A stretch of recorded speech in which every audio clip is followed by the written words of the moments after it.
সম্মানিত শিক্ষক শিক্ষার্থী মণ্ডলী, এই মুহূর্তে বাংলাদেশের যে প্রান্ত থেকে আপনারা আমার সাথে এই অনলাইন ক্লাসে যুক্ত আছেন, তাদের সকলের প্রতি রইল আমার সালাম। আসসালামু আলাইকুম।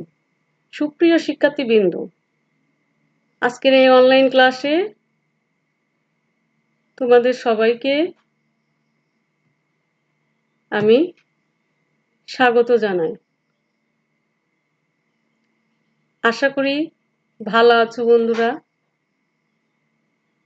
আলহামদুলিল্লাহ, আমিও ভালো আছি। বেশ কিছুদিন পর আবারও তোমাদের পাঠে সহযোগিতা করার জন্য এই অনলাইন ক্লাসে উপস্থিত হলাম। পাঠে যাওয়ার আগে আমরা অবশ্যই পাঠের প্রতি মনোযোগী হব এবং খাতা কলম নিয়ে পাঠে বসব। পাঠে যাওয়ার আগে আমি আমার সংক্ষিপ্ত পরিচয় তোমাদের সামনে তুলে ধরছি। আমি মুসাম্মাদ তহমিনা খাতুন, সহকারী শিক্ষক আইসিটি, আশিকপুর সিপি উচ্চ বিদ্যালয়, শাহজাহানপুর, বগুড়া। যে বিষয়ে পাঠদান করব তথ্য যোগাযোগ প্রযুক্তি, অষ্টম শ্রেণী। প্রিয় শিক্ষার্থীবৃন্দ, পাঠে যাওয়ার আগে আমরা পাঠ সংক্রান্ত যে জিনিস লাগে সেগুলো নিয়ে পাঠে বসবো। কি লাগে বলো তো? খাতা কলম অবশ্যই নিয়ে পাঠে বসবে। এখন নতুন করে কি লাগে বলো তো? তোমাদের ডিভাইসগুলো লাগে, নেট কানেকশন লাগে, তাই না? নতুন নতুন কিছু শিখতে পারছো এখন। এই নতুন পদ্ধতিগুলো তোমাদের অবশ্যই ভালো লাগছে, আশা করি ভালো লাগছে। তো এখন এসো আমরা পাঠ সংশ্লিষ্ট, আজকে যে বিষয়টা পাঠ হবে সেই পাঠ সংশ্লিষ্ট কিছু ছবি দেখে নিই। ছবিগুলো মনোযোগ সহকারে দেখো।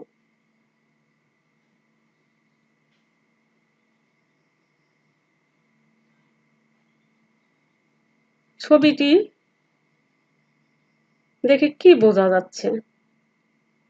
একটি কম্পিউটার অন্য একটি কম্পিউটারের সাথে যুক্ত হয়েছে, তাই না? তাহলে একটি কম্পিউটার যদি আরেকটি কম্পিউটারের সাথে যুক্ত হয়, তো এমনি হবে না। এমনিতে যুক্ত করা যায়? একটি কম্পিউটারকে আরেকটি কম্পিউটারে নেটওয়ার্কের আওতায় আনতে গেলে কি যুক্ত করা যায়? তাহলে কিভাবে যুক্ত? একটি কম্পিউটারের সঙ্গে যদি আরেকটি কম্পিউটারের ইন্টারনেট কানেকশন বা নেটওয়ার্কিং যুক্ত করতে হয়, তাহলে কি করতে হয়? এই যুক্ত করার এই পদ্ধতিকে কি বলে? একটি কম্পিউটারের সাথে আরেকটি কম্পিউটারে যুক্ত করা, বলো তো?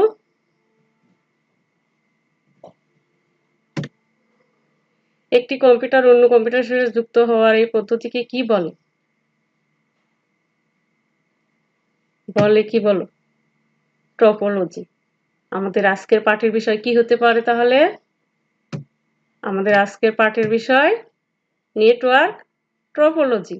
আজকে আমরা নেটওয়ার্ক টপোলজি সম্পর্কে জানব।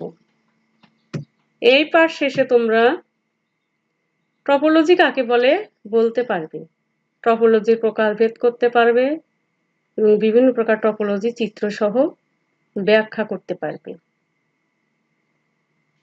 এখন এসো এই টপোলজিটাই কি আগে আমরা সেটা জেনে নিই।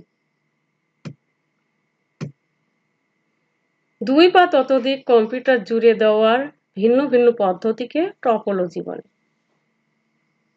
দুই বা ততোধিক কম্পিউটার জুড়ে দেওয়ার ভিন্ন ভিন্ন পদ্ধতিকে কি বলবে?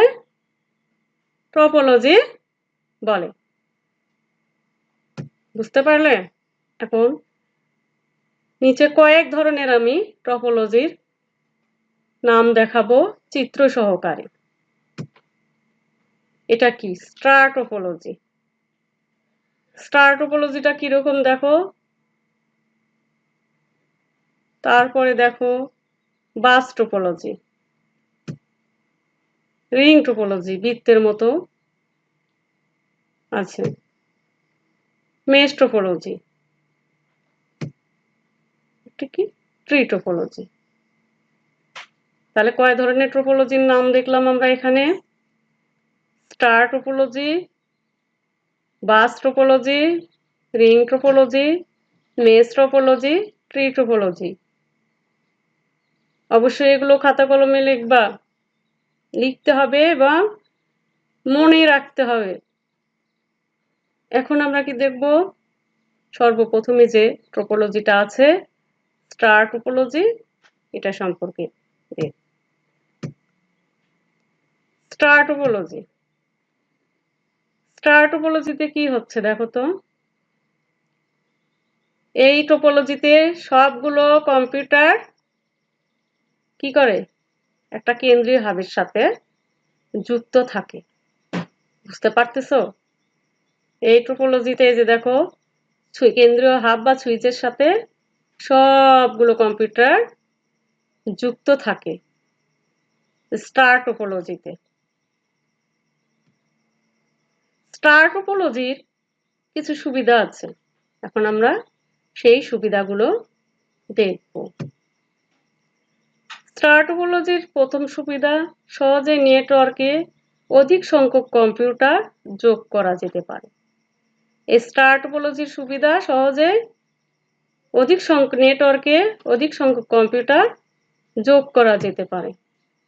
আর একটা কি সুবিধা? নেটওয়ার্কের কোনো কম্পিউটার নষ্ট হয়ে গেলে তা নেটওয়ার্কের ওপর কোনো প্রভাব ফেলে না। মানে যদি এই স্টার টোপোলজিতে যদি কোনো কম্পিউটার নষ্ট হয়ে যায় তাহলে নেটওয়ার্কের উপর কোনো প্রভাব ফেলে না। তারপরে কি দেখব? হাব বিভিন্ন ধরনের নেটওয়ার্ক সাপোর্ট করে বলে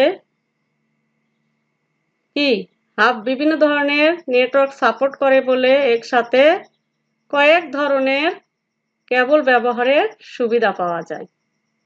দেখো তো এখানে কয়েক ধরনের কেবল দেখা যাচ্ছে না?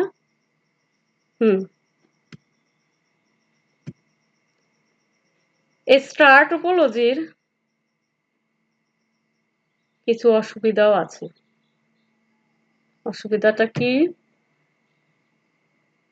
এ ধরনের নেটওয়ার্ক এর প্রধান অসুবিধা হলো হাব নষ্ট হয়ে গেলে সমস্ত নেটওয়ার্কটি অচল হয়ে পড়ে। এছাড়াও এই টোপোলজিতে কেবল বেশি লাগে, ফলে খরচ বেশি পড়ে। তাহলে কি অসুবিধা? প্রথমে এই নেটওয়ার্কে হাব যদি নষ্ট হয়ে যায় তাহলে কি হয়? সমস্ত নেটওয়ার্কটি অচল হয়ে পড়ে, কারণ হাবের মাধ্যমেই তো সব কম্পিউটারে নেটওয়ার্ক যাচ্ছে। এটাই এর অসুবিধা। এখন আমরা দেখব বাস টোপোলজি। বাস টোপোলজি কি? বাস টোপোলজি অনেকগুলো কম্পিউটার খুব সহজভাবে জুড়ে দেওয়ার পদ্ধতি হলো বাস টোপোলজি। এই টোপোলজিতে একটা মূল লাইনের সাথে সবগুলো কম্পিউটার জুড়ে দেওয়া হয়। এখানে কি একটা মূল লাইনের সাথে সবগুলো কম্পিউটার জুড়ে দেওয়া হয়েছে। বাস টোপোলজির কিছু সুবিধা, ছোটখাটো নেটওয়ার্কের জন্য খুবই সহজ, স্বল্প ব্যয়ের এবং সহজে ব্যবহারযোগ্য। কম দৈর্ঘ্যের কেবল লাগে, এটা সুবিধা কি? কম দৈর্ঘ্যের কেবল লাগে। বাস টোপোলজিতে সুবিধা আরেকটা আছে, বাসের সাথে বিএনসি ব্যারেল কানেক্টর ব্যবহার করে আরেকটি বাসের সাথে সংযোগ করে বাস নেটওয়ার্কে সম্প্রসারিত করা যেতে পারে। বাস টোপোলজির কিছু অসুবিধা আছে, নেটওয়ার্ক ব্যবহার বেশি হলে পারফরমেন্স অনেক খারাপ হতে পারে। নেটওয়ার্ক ব্যবহার যখন অনেক বেশি হয় তখন কি দেখতেই পাচ্ছিস কম্পিউটারে কি করতে চাচ্ছে, বুঝতে পারতেছো না? পারফরমেন্স অনেক খারাপ হতে পারে। আরেকটা অসুবিধা আছে, প্রতিটি কেবল কানেক্টর ইলেকট্রিক সিগন্যালকে দুর্বল করে। বাস নেটওয়ার্কে ট্রাবলশুট করা খুব কষ্টকর। এবার দেখব রিং টপোলজি। রিং টপোলজিতে এই টপোলজিতে কম্পিউটারগুলো একে অন্যের সাথে রিং বা বৃত্তের আকারে যুক্ত থাকে। কি দেখতে পাচ্ছ? রিং বা বৃত্তের আকারে যুক্ত আছে, তাই না? এই টপোলজিতে কম্পিউটারগুলো একে অন্যের সাথে রিং বা বৃত্তের আকারে যুক্ত থাকে। তাহলে রিং টপোলজির সুবিধাগুলো দেখি। প্রতিটি কম্পিউটার নেটওয়ার্কে সমানভাবে প্রবেশের সুযোগ পায়। বুঝতে পারলে? কারণ টোকেন সব কম্পিউটারের কাছেই যায়। প্রতিটি কম্পিউটার কি বলো? প্রতিটি কম্পিউটার নেটওয়ার্কে সমানভাবে প্রবেশের সুযোগ পায়, কারণ টোকেন সব কম্পিউটারের কাছেই যায়। আর কি সুবিধা আছে বলো তো? সব কম্পিউটারে সমানাধিকার থাকার ফলে নেটওয়ার্কের ডিগ্রেডেশনও সমানভাবে হয়। রিং টপোলজির অসুবিধা। এ ধরনের নেটওয়ার্কের প্রধান অসুবিধা হলো যে কোনো একটি কম্পিউটার নষ্ট হয়ে গেলে নেটওয়ার্কটি অচল হয়ে পড়ে। কি দেখতে পাচ্ছ? একটা কম্পিউটার নষ্ট হয়ে গেলে পুরো নেটওয়ার্ক ব্যবস্থা অচল হয়ে পড়ে। এখন আমি তোমাদের একটা কাজ দেব, তোমরা খাতায় লিখে রাখবে, বাসায় বসে অবসর সময়ে কাজটা অবশ্যই করবে। রিং টপোলজি এবং বাস টপোলজির সুবিধা ও অসুবিধাগুলো লিখো, লিখে নাও, কাজটা খাতায় লিখে নাও। এরপরে আমরা দেখব মেশ টপোলজি। মেশ টপোলজিতে কি হয়? মেশ টপোলজিতে কোনো কেন্দ্রীয় যন্ত্র থাকে না। কি থাকে না? কেন্দ্রীয় যন্ত্র থাকে না। তাহলে কি এতে প্রতিটি কম্পিউটারের সাথে একাধিক পথে যুক্ত হয়। কি হচ্ছে এখানে? প্রতিটা কম্পিউটারের সাথে একাধিক পথে যুক্ত হচ্ছে। মেশ টপোলজির কিছু সুবিধা আছে এবং অসুবিধাও আছে। সুবিধাটা কি? মেশ টপোলজিতে প্রতিটি কম্পিউটার তথ্য প্রবাহের কি বলো সুযোগ থাকে। মেশ টপোলজিতে প্রতিটি কম্পিউটার থেকে প্রতিটি কম্পিউটারে তথ্য প্রবাহের সুযোগ থাকে। আর অসুবিধাটা কি বলতো? এই টপোলজিতে খরচ বেশি।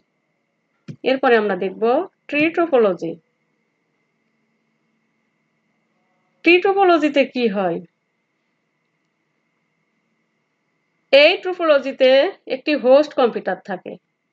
এই যে দেখো উপরে একটা হোস্ট কম্পিউটার, তার নিচে দুটো শাখা কম্পিউটার থাকে।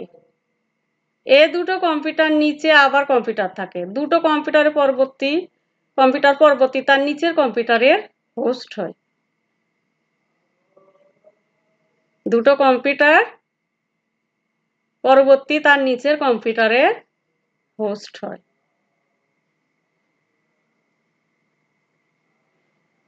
এই ট্রি টপোলজিরও সুবিধা এবং অসুবিধা দুটোই আছে।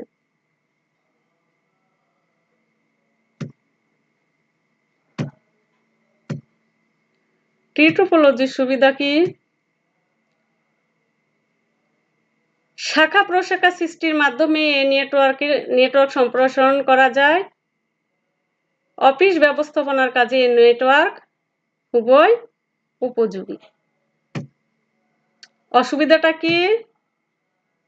সার্ভার কম্পিউটারে ত্রুটি দেখা দিলে ট্রি নেটওয়ার্কটি অচল হয়ে যায়। বুঝতে পারলে? সার্ভার কম্পিউটারে ত্রুটি দেখা দিলে যেটা মূল সার্ভার, সেই সার্ভার কম্পিউটারের ত্রুটি দেখা দিলে নেটওয়ার্কটি অচল হয়ে যায়। এখন আরেকটি কাজ দেব, আরেকটি স্টার এবং মেশ টোপোলজির মধ্যে পার্থক্যগুলো লিখো। পরে কিন্তু কাজগুলো তোমরা অবশ্যই করবে। এরপর আমি কয়েকটা ছোট্ট প্রশ্ন করব এতক্ষণ যা দেখলে তার উপর। আচ্ছা, টোপোলজি কি? প্রথমে দেখে এসছো, বলো তো টোপোলজি কি? 5টি টোপোলজির নাম বলো। আর একটা কি? হাব কি? নিশ্চয়ই বলতে পারবে, তাই না? অবশ্যই। তো এসো, তোমাদের ধারণা আরো পরিষ্কার করার জন্য, আরো ভালোভাবে জানার জন্য উত্তরগুলো মিলিয়ে নিই। টোপোলজি কি? 2 বা ততোধিক কম্পিউটারকে একসাথে জুড়ে দেওয়ার ভিন্ন ভিন্ন পদ্ধতিকে টোপোলজি বলে। 5টি টোপোলজির নাম বলো তো। কি কি? বাস, স্টার, রিং, মেশ, ট্রি, তাই না? যে 5টা দেখানো হয়েছে তোমাদের। হাব কি? হাব একটি হাব একটি নেটওয়ার্ক ডিভাইস। একে এলএএন ডিভাইসও বলা হয়, যার সাহায্যে কম্পিউটার নেটওয়ার্ক সমূহ পরস্পরের সাথে কেন্দ্রীয়ভাবে যুক্ত থাকে। বুঝতে পারলে?